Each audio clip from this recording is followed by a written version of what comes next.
నిత్య పద్య నైవేద్యం. మంచి మాటకు మంచి పద్యం. 5. సేకరణ పద్య రచన సహజ కవి డాక్టర్ అయినాల మల్లేశ్వరరావు తెనాలి.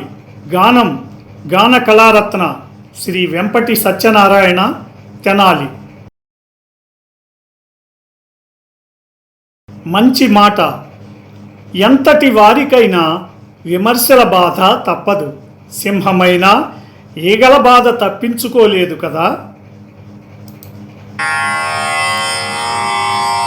తప్పదు విమర్శలచే బాధ తప్పబోదు.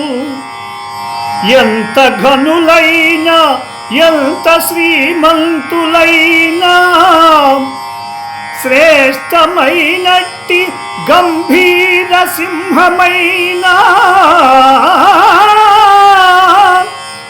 ఈగల బెడద నుండి తప్పించుకొనునే. ఈగల బెడద నుండి తప్పించుకొనునే.